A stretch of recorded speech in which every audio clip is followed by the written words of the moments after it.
YouTube channel अद्भुत कहानी star पर उपस्थित समस्त श्रोताओं का, भक्तों का और सब्सक्राइबर बंधुओं का एक बार फिर से स्वागत और हार्दिक अभिनंदन है। तो आइए श्रोताओं, आज आपको फिर एक नई और बहुत शानदार रहस्यमयी कहानी के साथ नया वीडियो लेकर के मैं आपकी सेवा में उपस्थित हूं। और वीडियो पर चलने से पहले मैं आपसे एक निवेदन करना चाहूँगा कि जिन भाइयों ने अभी तक हमारे चैनल को सब्सक्राइब नहीं किया है तो कृपया चैनल को सब्सक्राइब जरूर कर लें और सब्सक्राइब बटन के पास में ही छोटा सा एक बेल आइकन होता है, उसे भी प्रेस कर लें ताकि आगे आने वाले वीडियो का नोटिफिकेशन आपको सबसे पहले पहुंच जाए। तो आइए श्रोताओं, अधिक समय ना लगाते हुए अपना वीडियो प्रारंभ करते हैं। तो विक्रम बेताल का अपना प्रसंग चल रहा था, अपनी कहानियां चल रही थी और उसी कड़ी में एक अगली कहानी है। जब राजा विक्रम बेताल को दोबारा उस वृक्ष से उतार करके अपने कंधों पर लाद लेते हैं और चल देते हैं, तो बेताल राजा विक्रम की प्रशंसा करता है और प्रशंसा करते हुए राजा से कहता है कि राजन, ध्यान से सुनो, मैं तुम्हें एक कहानी सुनाता हूं। एक चंपापुरी नामक शहर था और उसमें एक चंद्रसेन नामक राजा राज्य किया करता था। एक दिन महाराज चंद्रसेन का दरबार लगा हुआ था और उस दरबार में एक बीरवर नामक युवक नौकरी करने के लिए महाराज के सामने उपस्थित हो गया और महाराज से कहने लगा कि महाराज, मैं आपके यहाँ नौकरी करना चाहता हूं। तो महाराज बोले कि बीरवर, बताइए तुम क्या काम करोगे। तो बीरवर कहने लगा कि महाराज, आप जो काम मुझे देंगे मैं उस काम को संपूर्ण निष्ठा से करूंगा, एकदम ईमानदारी से करूंगा। तो महाराज कहने लगे कि बीरवर, आप इसके बदले में, इसके एवज में जो मेहनताना लेंगे वो कितना लेंगे। तो बीरवर कहने लगा, महाराज, मैं इसके एवज में आपसे 100 तोला स्वर्ण प्रतिदिन लूंगा। तो राजा कहने लगा कि बीरवर, इतने स्वर्ण का आप क्या करोगे, आपके परिवार में कितने सदस्य हैं। कि महाराज, केवल 4 सदस्य हैं, मैं, मेरी पत्नी, एक पुत्र और एक पुत्री है। तो राजा सोच विचार करता है और बीरवर को अपने यहां नौकरी पर रख लेता है और राजा ने बीरवर को अपना अंगरक्षक नियुक्त कर लिया कि बीरवर, आपको मैं 100 तोला स्वर्ण देता हूं, इसलिए आपको मेरे यहां अंगरक्षक की नौकरी करनी पड़ेगी, मेरी सेवा करनी पड़ेगी। तो बीरवर कहता है, महाराज, मैं आपकी सेवा बड़ी सत्यनिष्ठा से करूंगा, आप मुझे अपने यहां रखिए।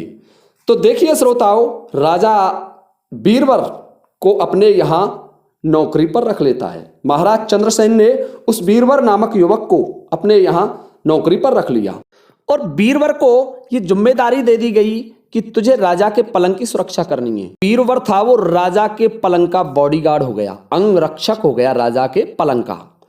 जब राजा शयन करते तो बीरवर जागता रहता था, बड़ी सुरक्षा करता था राजा की।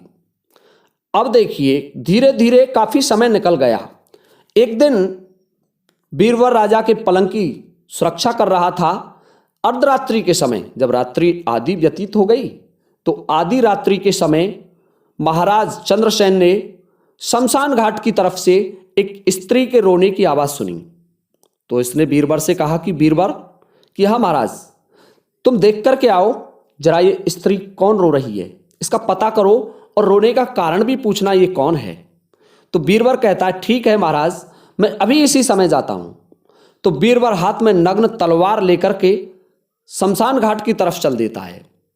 जब उसने अपने नगर के बाहर देखा तो एक स्त्री जो बड़ी सुंदर थी, सिर से लेकर के पैर तलक स्वर्ण से लदी हुई थी, इतने गहने थे उस पर जिनका कोई वर्णन नहीं किया जा सकता।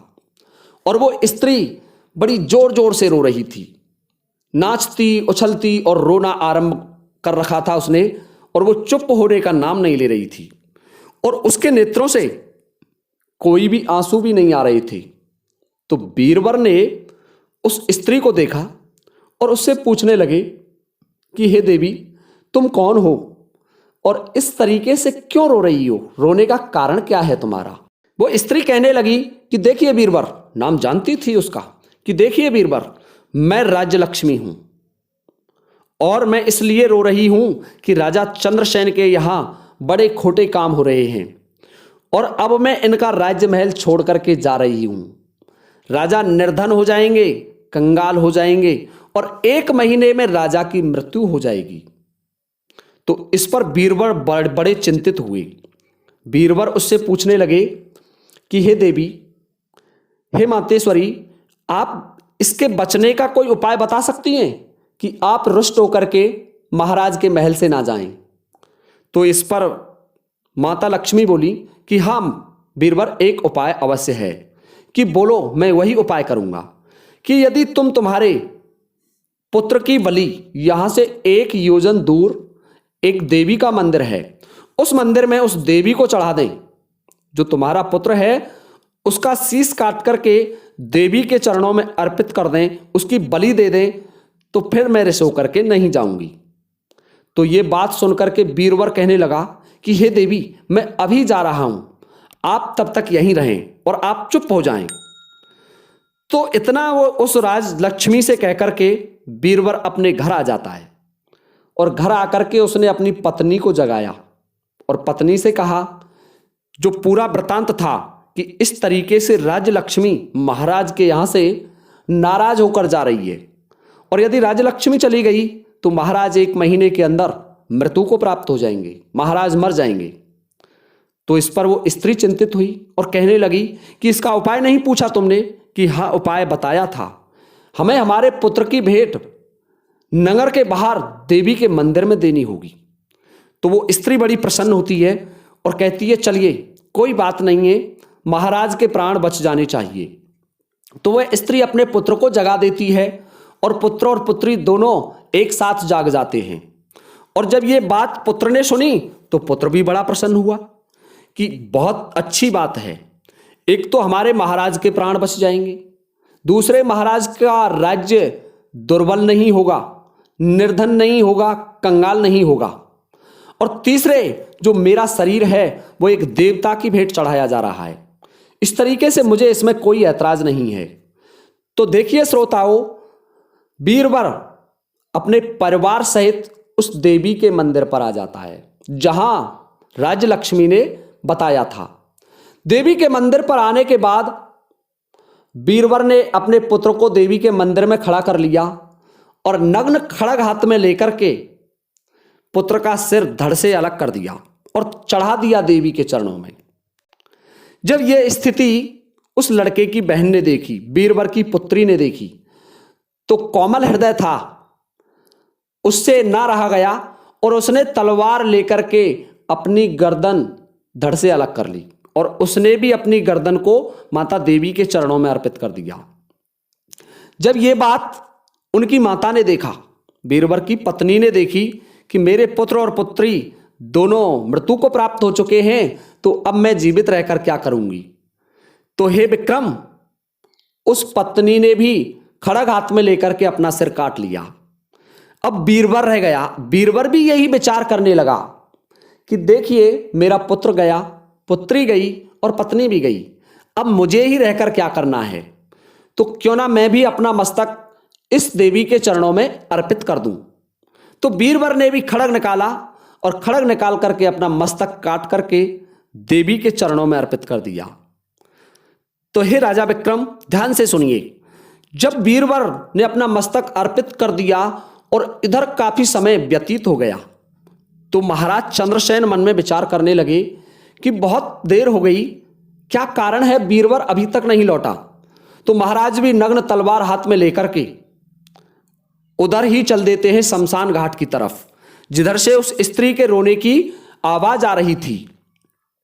जब महाराज ने शमशान घाट से पहले उस देवी के मंदिर को देखा, तो देवी के मंदिर में खून से लथपथ चारों प्राणियों को देखा। चारों के शीश धड़ से अलग पड़े हुए थे। राजा बड़े विद्वान थे, समझने में देर ना लगी। अब राजा भी मन में विचार करने लगी कि ये 4 प्राणी जिन्होंने मेरे ऊपर अपने प्राण दे दिए हैं, क्योंकि बीरबल को मैंने ही भेजा था और ये सब बीरबल ने देवी को भेंट चढ़ाए हैं।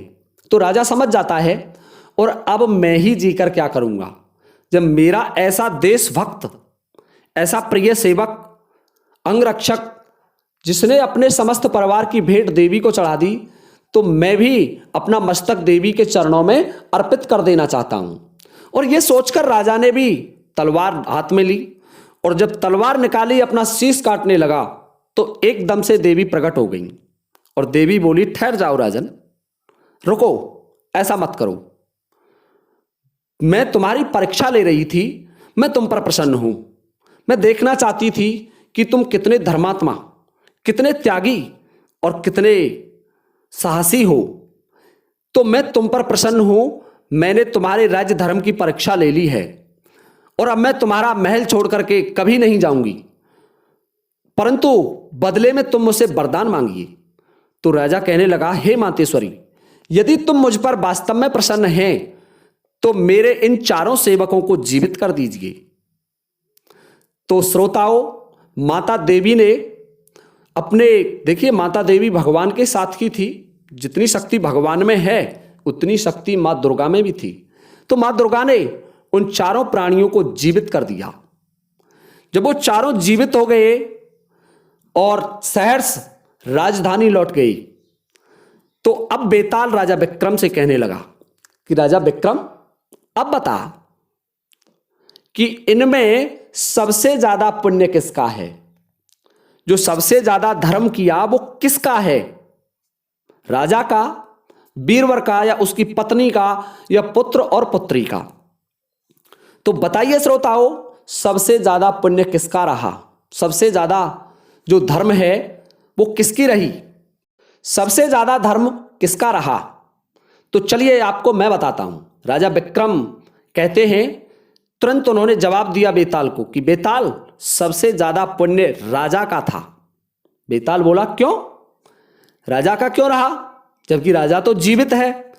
कि आप एक बात सोचिए, सेवक का राजा की सेवा में प्राण देना धर्म होता है। यदि कोई सेवक राजा की सेवा करता हुआ मारा जाता है तो वो राज धर्म माना जाता है, उस सेवक का धर्म माना जाता है स्वामी की सेवा करना। और जब उसका पति का आदेश था, इसलिए पत्नी ने अपने पति की सेवा की, उनका भी कोई बड़ा धर्म नहीं रहा। पुत्र की बात करते हैं तो पुत्र ने पहले राजा का आदेश और अपने पिता का आदेश माना, इसमें भी कोई बड़ा त्याग नहीं है। और पुत्री अपने भाई को देख करके समाप्त हो गई। तो इसलिए उन चारों की तो कोई बड़ी बात नहीं रही। परंतु आप सोचिए, एक महान राजा जो एक राज्य का संचालन करता हो, एक सेवक के लिए इस तरीके से प्राण दे, तो कितनी बड़ी बात होगी, कितना बड़ा पुण्य होगा, कितना प्रतापी होगा वो राजा। तो ये बात सुनकर के बेताल कहने लगा, वाह विक्रम, तू वास्तव में बड़ा न्यायी राजा है, बड़ा दिमागदार है, बड़ा धर्मात्मा राजा है, मान गया मैं तुझे, सही जवाब है तेरा। परंतु अफसोस की बात, अब मैं जा रहा हूं, क्योंकि आपने मेरे नियम को तोड़ दिया, मेरी शर्त का उल्लंघन किया है, आप बोल गए, इसलिए मुझे उसी वृक्ष पर जाना पड़ रहा है। तो श्रोताओं, इतना कहकर के बेताल उसी वृक्ष पर उड़ जाता है और ये कहानी यहीं समाप्त हो जाती है। यदि वीडियो आपको पसंद आया हो तो कृपया वीडियो को लाइक जरूर करें। इसी के साथ अब ये वीडियो समाप्त होता है। जय हिंद, जय भारत।